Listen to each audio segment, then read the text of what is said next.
कभी कभी ऐसा होता है कि अदालत का एक फैसला जो किसी समस्या को सुलझाने के लिए लाया जाता है, अनजाने में एक बहुत बड़ी समस्या खड़ी कर सकता है। भारत की सबसे पुरानी पर्वत श्रृंखलाओं में से एक अरावली के साथ बिल्कुल यही हुआ। यही इस पूरे मामले का सबसे बड़ा सवाल है। आखिर देश की सर्वोच्च अदालत एक बड़ा फैसला सुनाने के सिर्फ कुछ ही हफ्तों बाद उस पर ब्रेक क्यों लगा देगी? आइए समझते हैं। कानूनी विश्लेषण की यह एक लाइन इस पूरे मामले को बहुत अच्छे से समझा देती है। ऐसा रोज रोज नहीं होता कि न्यायपालिका अपने ही काम पर एक तरह से पैनिक बटन दबा दे। ठीक है, तो चलिए इसमें गहराई से उतरते हैं। हम सबसे हालिया और नाटकीय घटना से शुरू कर रहे हैं, वो पल जब अदालत ने अपने ही फैसले पर यू टर्न ले लिया, जो इस कहानी का सबसे अहम मोड़ है। तो रोक लगाने का मतलब क्या है? सीधी भाषा में इसका मतलब है कि उन्होंने अपने ही फैसले को अस्थायी रूप से रोक दिया। ये बहुत ही असामान्य बात है, खासकर इतनी जल्दी। अदालत ने एक तरह से ये संकेत दिया कि फैसले के कुछ ऐसे नतीजे हो सकते हैं जिनकी तुरंत समीक्षा करने की जरूरत है। अब ये समझने के लिए कि ये सब ड्रामा क्यों हुआ, थोड़ा पीछे चलते हैं और उस मूल फैसले को देखते हैं जिसने इस पूरे विवाद को जन्म दिया। ये सब बहुत तेजी से हुआ। जरा इस टाइमलाइन को देखिए। नवंबर में एक बड़ा फैसला आता है, दिसंबर में उस पर रोक लग जाती है और जनवरी में सब कुछ समीक्षा के लिए तैयार है। इस नियम के पीछे अदालत का लक्ष्य बिल्कुल साफ था।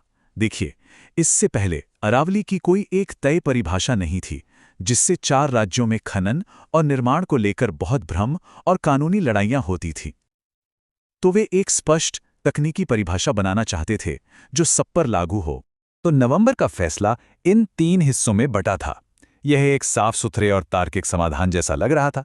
पहाड़ियों को परिभाषित करें, श्रृंखला को परिभाषित करें और खनन को नियंत्रित करें। सिंपल है ना? खैर, यहीं से कहानी में एक बड़ा मोड़ आता है। तो इस साफ सुथरे समाधान में क्या समस्या थी? समस्या ये थी कि ये समाधान अनजाने में लगभग पूरे इकोसिस्टम को ही कानूनी नक्शे से मिटा रहा था। पर्यावरण रिपोर्टों के अनुसार अरावली की 90% पहाड़ियां इस नए नियम के तहत अपनी कानूनी सुरक्षा खो देतीं। 90%, ये एक बहुत बड़ा आंकड़ा है, जिसका मतलब था कि इन क्षेत्रों में खनन और निर्माण के लिए रास्ते खुल सकते थे। अब इस स्लाइड पर जो डेटा है वो वाकई चौंकाने वाला है। ये दिखाता है कि जमीन पर मौजूद हजारों पहाड़ियों और नई कानूनी परिभाषा के बीच कितना बड़ा अंतर था। एक झटके में लगभग 11,000 पहाड़ियां कानूनी सुरक्षा के दायरे से बाहर हो गई। ऐसा इसलिए हुआ क्योंकि अरावली दुनिया की सबसे पुरानी पर्वत श्रृंखलाओं में से एक है, जो सदियों से घिसकर छोटी हो गई हैं, लेकिन आज भी पर्यावरण के लिए बेहद जरूरी हैं। और ये उस संरचनात्मक विरोधाभास को दिखाता है जिससे अदालत डर गई थी। एक तरफ थी कानूनी अरावली, कुछ ऊंची चोटियां, और दूसरी तरफ थी पारिस्थितिक अरावली, एक विशाल जीवित प्रणाली जो हमारे पानी और हवा के लिए महत्वपूर्ण है। तो इसका सीधा परिणाम क्या था? ये कि जो पहाड़ियां पर्यावरण के लिए तो जरूरी थी, लेकिन अब कानूनी रूप से मिटा दी गई थीं, वो विनाश के लिए पूरी तरह से खुल जाती। इस कानूनी शून्य ने न केवल पर्यावरण के लिए खतरा पैदा किया, बल्कि अब इस क्षेत्र के राज्यों को भी एक दूसरे के खिलाफ खड़ा कर दिया है, और हर किसी की प्राथमिकताएं अलग अलग हैं। चलिए देखते हैं कि यह टकराव कैसा दिखता है। यह तालिका इस संघर्ष के प्रमुख खिलाड़ियों को आमने सामने रखती है। एक तरफ राजस्थान है, जिसे आर्थिक कारणों से खनन के लिए राजस्व चाहिए।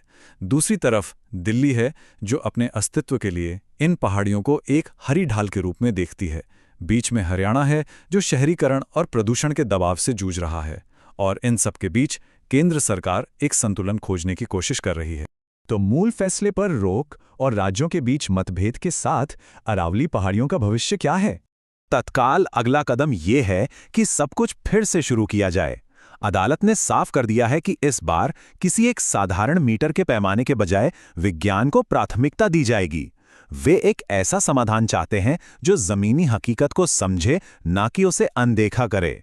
ये वो 3 मुख्य सवाल हैं जिन्हें सुप्रीम कोर्ट ने राज्यों से अगली सुनवाई में जवाब देने के लिए कहा है। वे मूल रूप से पूछ रहे हैं, आपकी परिभाषा में जो खाली जगह छूट रही है, उसका क्या? उन जमीनों का क्या होगा जो पहाड़ियों के बीच में है? और क्या आप उन चौंकाने वाले आंकड़ों की पुष्टि कर सकते हैं जो दिखाते हैं कि 90% पहाड़ियां असुरक्षित हो जाएंगी? तो फिलहाल जमीन पर कानूनी स्थिति क्या है? सब कुछ रुका हुआ है। समाधान होने तक कोई बड़ी गतिविधि नहीं हो सकती जिससे ये सुनिश्चित हो सके कि कोई और नुकसान न हो। और ये हमें इस विश्लेषण के अंत में एक बड़े सवाल पर छोड़ देता है। क्या एक ही नियम से पर्यावरण और अर्थव्यवस्था दोनों को संतुलित करना संभव है? अरावली का भविष्य इसी मुश्किल सवाल का जवाब खोजने पर निर्भर करता है।